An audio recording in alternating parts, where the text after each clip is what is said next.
Salam cerdas, Ibu, Bapak, Saudara-saudara yang saya hormati.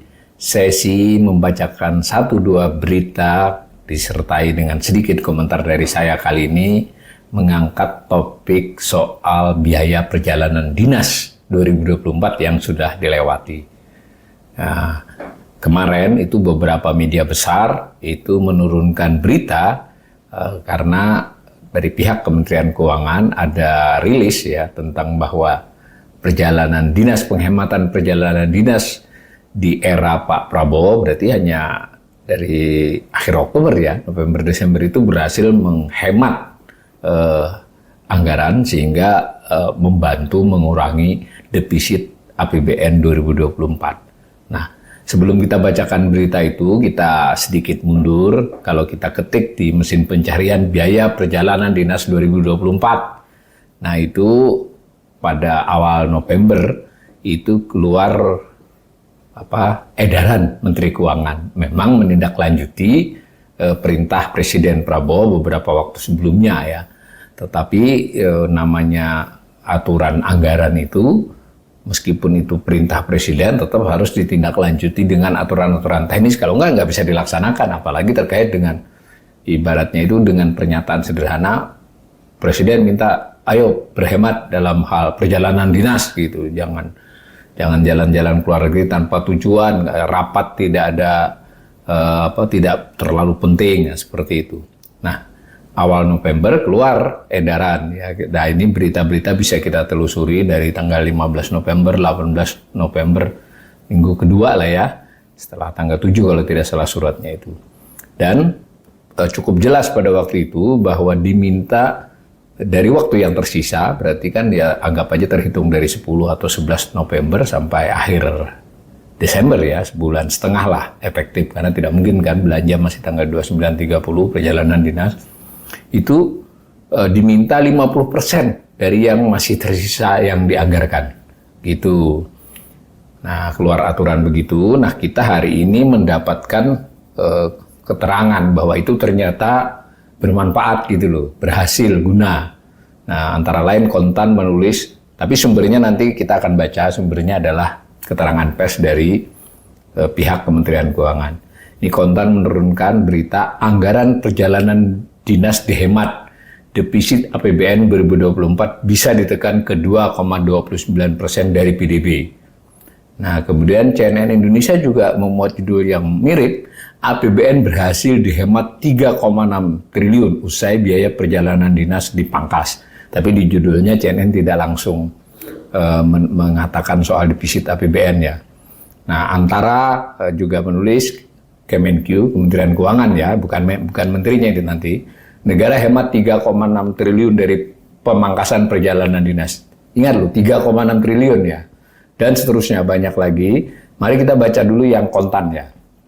Nah, di Kontan ini kemarin tanggal 6 Januari sore ditulis judul beritanya, anggaran perjalanan dinas dihemat, defisit APBN 2024 bisa ditekan ke 2,29% dari PDB.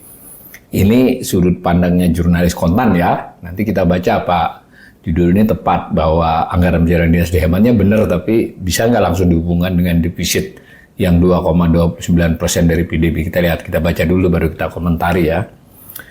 Nah, kontan.co.id Jakarta, defisit anggaran pendapatan dan belanja negara 2024 ditutup sebesar 2,29% dari produk domestik bruto atau PDB, atau dalam nominal mencapai 507,8 triliun. Dikunci ya, 507,8 triliun defisitnya. Nah, defisit APBN bisa ditekan ke 2,29% dari PDB atau turun dari outlook laporan. Ini bukan laporan sementara, ini laporan semester sebenarnya. Laporan semesteran pertengahan tahun sebesar 2,7% dari PDB lantaran adanya penghematan anggaran perjalanan dinas. Ini lantaran adanya penghematan anggaran perjalanan dinas ini ya. Nah, yang 2,70% pun itu sebetulnya adalah perakiraan di pertengahan tahun lalu. Kalau dari APBN-nya itu sebenarnya sama-sama 2,29%, jadi tidak bisa ditekan. Tetapi pada bulan Juli, awal Juli, ketika menyusun untuk APBN 2025, memulai RAPBN penyusunannya, itu pemerintah memiliki outlook itu perakhiran resmi ya, bahwa ini nanti sampai akhir tahun berapa. Nah, waktu itu diduga defisitnya sampai 2,70. Jadi, defisit 2,29% adalah lebih rendah dari perakhiran pertengahan tahun. Kalau dari rencana APBN-nya sama. Nah, yang menarik, Kontan langsung buat kesimpulan lantaran adanya penghematan anggaran perjalanan dinas. Nah, apa ini sumber tulisannya Kontan ini? Nah, disebut di situ Direktur Jenderal Anggaran Isa Rahmatawarta, jadi ini Dirjen ya statusnya ya, menyampaikan defisit itu bisa ditekan ke 2,29% dari PDB tidak hanya karena adanya penghematan penggunaan anggaran perjalanan dinas. Nah, jadi kan ya ini nggak tahu ini Kontan ini langsung lompat ini ya, meskipun. Jadi tidak hanya sebetulnya ya, ini kita juga penting tahu. Tetapi kata pihak Kementerian Keuangan, Dirjen Anggaran ini karena adanya efisiensi tidak melakukan berbagai rapat di luar kantor, berarti perjalanan dinas dan rapat di luar kantor. Sejauh ini kita menghemat 3,6 triliun. Nah, aturan ini dari perintah yang diberikan sekitar bulan Oktober setelah Presiden Prabowo Subianto menjabat, tutur Isa dalam konferensi pers Senin ya 6 Januari. Ya beliau dilantik 20 Oktober ya perintah ini berarti di akhir Oktober kan. Nah, sekedar mengingatkan kalau ini versinya Kontan ya. Terdapat surat edaran bernomor S1023 MK Menteri Keuangan 02/2024 ditujukan kepada para Menteri Kabinet Merah Putih, Jaksa Agung, Kepala Kepolisian, para semuanya lah ini. Untuk menindaklanjuti arahan Bapak Presiden. Oh berarti arahannya itu tanggal 23 Oktober ya rapat kabinet pertama. Dan tanggal 6 November, jadi 2 kali arahannya agar KL melakukan efisiensi belanja perjalanan dinas tahun anggaran 2024. Tapi ada 7 poin dalam surat edaran Menteri Keuangan tanggal 11 November itu. Pertama, Sri Mulyani menyampaikan agar seluruh menteri dan pimpinan lembaga meneliti kembali berbagai kegiatan yang memerlukan belanja perjalanan dinas pada daftar isian pelaksanaan anggaran DIPA ya tahun 2024 yang dapat dihemat dengan tetap menjaga efektivitas pencapaian target sasaran program pada masing-masing KL. Nah, itu pada tanggal 11 November lalu. Kedua, terhadap biaya belanja perjalanan tersebut dilakukan penghematan minimal 50%. Jadi minimal ya 50%. Dari sisa pagu, tentu sisa pagu yang sudah dilewati kan nggak bisa diirit lagi. Ya, terhitung sejak surat ditetapkan. Ingat, surat ditetapkan kan tanggal 11 November ya. Berarti kan sisanya saja itu, kurang lebih 1,5 bulan. Nah, dan seterusnya ada edaran-edaran itu. Ketiga, dalam hal terhadap kebutuhan anggaran belanja perjalanan dinas yang harus dipenuhi, setelah pengumuman menteri atau lembaga dapat mengajukan dispensasi dan seterusnya. Jadi kira-kira ini mencocokkan. Tapi kita kritis sedikit nih ya. Yang dihemat 3,6 triliun. Nah tadi defisitnya adalah 507,8 triliun. Ya kalau penghematan 3,6 dari 507 kan. Kalau misalnya nggak dihemat berarti kan tinggal ditambahkan 3,6. Berarti 510 sebetulnya agak berlebihan ini. Kalau ini menyebab karena hematnya perjalanan dinas. Bukan berarti nggak bagus ya.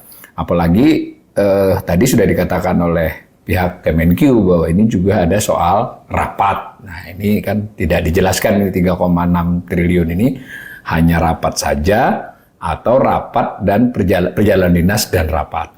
Nah, coba kita lihat kalau dari media yang lain memuatnya bagaimana. Nah di sini kita pilih CNN ya, APBN berhasil dihemat 3,6 triliun usai biaya perjalanan dinas dipangkas. Nah dia mengutip sama tadi yang dikutip, pihak Kementerian Keuangan yang mengklaim berhasil menghemat 3,6 triliun berkat memangkas perjalanan dinas sesuai arahan Presiden Prabowo, kurang lebih begitu. Nah kemudian dalam sama dengan berita sebelumnya mengutip ini 3,6 triliun. Nah lalu dari sisi lain itu penghematan anggaran ini bukan hanya untuk perjalanan dinas pejabat. Ini sebenarnya keseluruhan, bukan hanya ada paket meeting dan sebagainya dan seterusnya. Jadi kalau kita baca-baca begini, saya mau ngasih komentar sedikit. Ini sama beritanya, saya hanya ingin menunjukkan beberapa media memuat berita yang isinya relatif sama, kalimat-kalimatnya mengutip dari keterangan pers Direktorat Dirjen Anggaran ya. Kemudian mengait-ngaitkan dengan perintah Prabowo pada bulan Oktober setelah pelantikan, mengaitkan dengan surat edaran menteri di tanggal 10-11 November. Nah, berarti kan kalau kita komentari sisa waktu pengeditan kan hanya 1,5 bulan, nah, kan? Dan dapatnya 3,6 triliun. Dan semua perintah itu memang sebetulnya biaya perjalanan dinas dengan rapat itu biasanya kalau bahasa populernya, bukan bahasa anggarannya, itu disebut konsinyering ya, antar pembicaraan pelaku biasanya ini konsinyering. Memang ada item perjalanan dinas, ada item rapat. Nah, itu secara kaedah penganggaran adalah jenis belanja barang ya. Jadi merupakan bagian dari belanja pemerintah pusat, tidak termasuk yang belanja ke daerah lain. Hanya yang belanja pemerintah pusat. Lalu di antara belanja pemerintah pusat itu kan ada belanja pegawai, belanja barang, belanja modal, bayar bunga utang, bantuan sosial dan seterusnya. Yang namanya perjalanan dan rapat ini masuk jenis belanja barang ya, bukan belanja pegawai ya. Nah, belanja barang belum diinformasikan realisasi sementaranya sampai rilis kemarin. Tapi kalau dilihat dari perakiraannya itu di kisaran sekitar harusnya menurut APBN dan menurut Outlook APBN itu 430 triliun. Ya kalau dihemat 3,6 triliun berapa di situnya? Ingat, dari 400-an triliun dihemat 3,6 triliun. Masuk akal wong itu cuma sebulan setengah terakhir. Nah, pertanyaan yang jadi serius adalah mengapa jurus ini tidak dipakai aja sekalian untuk 2025 sejak awal?